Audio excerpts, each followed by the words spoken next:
ನಗರದ ಸಮೀಪದ ವಿದ್ಯಾನಗರದಲ್ಲಿರುವ ಬೆಥೆಸ್ಡಾ eternal fellowship charitable trust ವತಿಯಿಂದ ಕ್ರಿಸ್ಮಸ್ ಹಬ್ಬ ಹಾಗೂ ಹೊಸ ವರ್ಷದ ಅಂಗವಾಗಿ ಅನೇಕ ವೃದ್ಧರಿಗೆ, ವಿಧವೆಯರಿಗೆ, ಮಹಿಳೆಯರಿಗೆ ಬಟ್ಟೆ ಹಾಗೂ ಬೆಡ್ಶೀಟ್ಗಳನ್ನು ವಿತರಣೆ ಮಾಡಲಾಯಿತು ಎಂದು ಟ್ರಸ್ಟ್ನ ಅಧ್ಯಕ್ಷರಾದ ವಿ ಜೀವಪ್ರಕಾಶ್ ಪ್ರಕಟಣೆಯಲ್ಲಿ ತಿಳಿಸಿದರು. ಅವರು ಕ್ರಿಸ್ಮಸ್ ಹಾಗೂ ಹೊಸ ವರ್ಷದ ಸಂಭ್ರಮಾಚರಣೆ ನಿಮಿತ್ತ ಹಮ್ಮಿಕೊಂಡಿದ್ದ ಈ ಕಾರ್ಯಕ್ರಮ ನೇತೃತ್ವ ವಹಿಸಿ ಬಡವರಿಗೆ ಮತ್ತು ಅನಾಥರಿಗೆ, ವಿಕಲಚೇತನರಿಗೆ ಸ್ವಯಂ ಉದ್ಯೋಗ ತರಬೇತಿ ಮತ್ತು ವೃದ್ಧರಿಗೆ, ವಿಧವೆಯರಿಗೆ ಆರೋಗ್ಯದ ಕಾರ್ಯಕ್ರಮಗಳನ್ನ ಜೊತೆಗೆ ಕ್ರಿಸ್ಮಸ್ ಹಬ್ಬದ ದಿನದಂದು ವಿಶೇಷವಾಗಿ ಬಟ್ಟೆ ಮತ್ತು ಬೆಡ್ಶೀಟ್ಗಳನ್ನ ಸುಮಾರು 400 ಜನಕ್ಕೆ ದಾನ ಮಾಡಿ ಮಾತನಾಡಿದರು.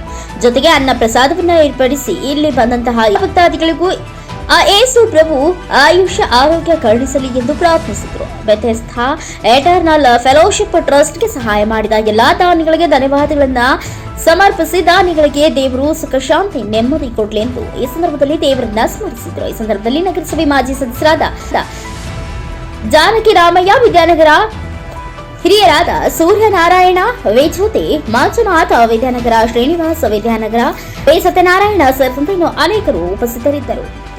Sharanappa, NKS TV4 news, Gangavathi.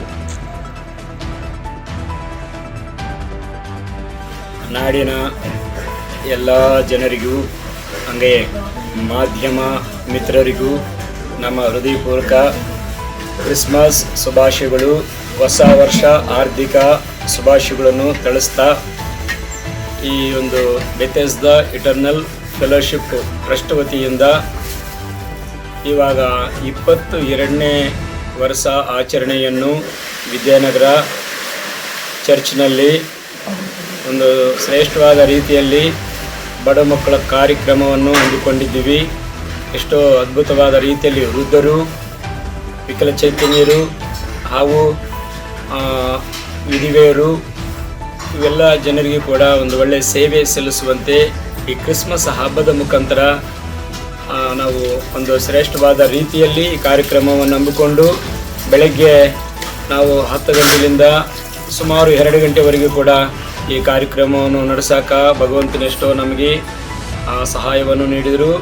ನಾಡಿನ ಒಂದು ಶ್ರೇಷ್ಠವಾದ ಸ್ನೇಹಿತರ ಸಹಾಯದಿಂದನೇ ಈ ಕಾರ್ಯಕ್ರಮಗಳೆಲ್ಲ ನಾವು ಕಳೆದ 21 ವರ್ಷ ಮುಗಿಸ್ಕೊಂಡು 22ನೇ ವರ್ಷದಲ್ಲಿ ಕೂಡ ನಾವು ಇದನ್ನು ನಡೆಸುವಂತೆ ಭಗವಂತನು ಸಹಾಯ ಮಾಡಿದರು.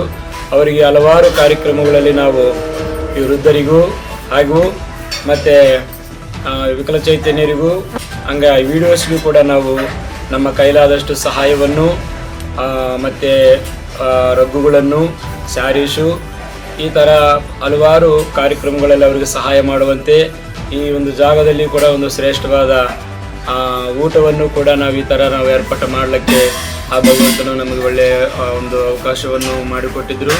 ಅದಕ್ಕಾಗಿ ನಾನು ಮತ್ತೊಮ್ಮೆ ಮಾಧ್ಯಮ ಮಿತ್ರರಿಗೆಲ್ಲರಿಗೆ ನಾವು ನಮಸ್ಕಾರ ಸಲ್ಲಿಸ್ತಾ ಇದ್ದೀನಿ. ಒಂದು ಕ್ರಿಸ್ಮಸ್ ಶುಭಾಶಯಗಳನ್ನು ತಿಳಿಸ್ತಾ ಇದ್ದೀನಿ. ದೇವರು ನಾಡಿನ ಜನರನ್ನೆಲ್ಲರನ್ನು ಆಶೀರ್ವಾದ ಮಾಡಬೇಕು. ಮುಖ್ಯವಾಗಿ ಈ ಕ್ರಿಸ್ಮಸ್ ಅಂದ್ರೆ ಯೇಸು ಕ್ರಿಸ್ತನನ್ನು ದೇವರು ಆಗಿರುವ ಅವರು ಈ ಲೋಕಕ್ಕೆ ಅವರು ಬಹುಮಾನವಾಗಿ ನಮ್ಮನ್ನು ಇಲ್ಲಿಗೆ ಬಂದಿದ್ರು. ಅಂದ್ರೆ ದೇವರು ಮನುಷ್ಯನಾಗಿ ಬಂದು ಮನುಷ್ಯರಿಗೆ ಒಳ್ಳೆಯ ಶಾಂತಿ, ಸಮಾಧಾನ, ಸಂತೋಷ, ಎಲ್ಲ ಜಾತಿ ಜನರಿಗೆ ಕೂಡ ಒಂದು ಆನಂದಕರವಾದ ಜೀವನ, ಅದು ಕೂಡ ಶ್ರೇಷ್ಠವಾದ ಆ ಒಂದು ಮಾತನ್ನು ಕೂಡ ನಾನು ಧ್ಯಾಸ ಮಾಡ್ತಾ ಇದ್ದೀನಿ. ಸತ್ಯವೇದದಲ್ಲಿ ಒಂದು ಅದ್ಭುತವಾದ ಮಾತೇನೆಂದ್ರೆ, ಆ ಮೇಲದ ಲೋಕದಲ್ಲಿ ದೇವರಿಗೆ ಮಹಿಮೆಯು, ಹಾಗೆ ಭೂಮಿ ಮೇಲಿರುವ ಎಲ್ಲ ಜನರಿಗೆ ಶಾಂತಿ ಸಮಾಧಾನವನ್ನು ಉಂಟು ಮಾಡುವ ಸಲುವಾಗಿ ನಾನು ಭೂಮಿಗೆ ಬಂದೀನಿ ಅಂತೇಳಿ ಯೇಸು ಸ್ವಾಮಿಯವರು ನುಡಿದಿದ್ದ ಆ ಮಾತನ್ನು ಕೂಡ ನಾನು ತಿಳಿಸ್ತಾ ಇದ್ದೀನಿ. ಅವರು ಇನ್ನೂ ಒಂದು ಮಾತನ್ನು ಹೇಳಿದರು, ನಾನು ಶಾಂತಿ ಕೊಡ್ತಾ ಇದ್ದೀನಿ, ಶಾಶ್ವತವಾದ ಶಾಂತಿಯನ್ನು ಪ್ರತಿಯೊಂದು ಕುಟುಂಬವನ್ನು ಅನುಭವಿಸಬೇಕಂತೇಳಿ ಅವರೊಂದು ಈ ಲೋಕದಲ್ಲಿರುವ ನಮ್ಮನ್ನೆಲ್ಲರನ್ನೂ ಕೂಡ ಅವರು ಬ್ಲೆಸ್ ಮಾಡಿದರು. ಆ ಒಂದು ಆಶೀರ್ವಾದದಿಂದನೇ ಅವ್ರ ಮೇಲೆ ವಿಶ್ವಾಸ, ನಂಬಿಕೆಯಿಂದ ಎಷ್ಟೋ ಮಂದಿ ಆ ಶಾಂತಿ ಸಮಾಧಾನವನ್ನು ಪಡ್ಕೊಳ್ತಾ ಇದ್ದಾರೆ. ನಾನು ಕೂಡ ನಮ್ಮ ಗಂಗಾವತಿ ಪಟ್ಟಣ, ನಮ್ಮ ಕೊಪ್ಪಳ ಡಿಸ್ಟಿಕ್ಕು, ನಮ್ಮ ರಾಷ್ಟ್ರ ಕರ್ನಾಟಕ, ನಮ್ಮ ದೇಶ ಶಾಂತಿ ಸಮಾಧಾನದ ಇರಬೇಕಂತೇಳಿ ನಾವು ಈ ಒಂದು ಕ್ರಿಸ್ಮಸ್ ಸಂದರ್ಭದಲ್ಲಿ ಒಂದು ಒಳ್ಳೆಯ ಪ್ರಾರ್ಥನೆಯನ್ನು ಸಲ್ಲಿಸಿದ್ವಿ. ಎಲ್ಲರಿಗೂ ಕೂಡ ನಾನು ಧನ್ಯವಾದಗಳು ತಿಳಿಸ್ತಾ ಇವೆರಡು ಮಾತು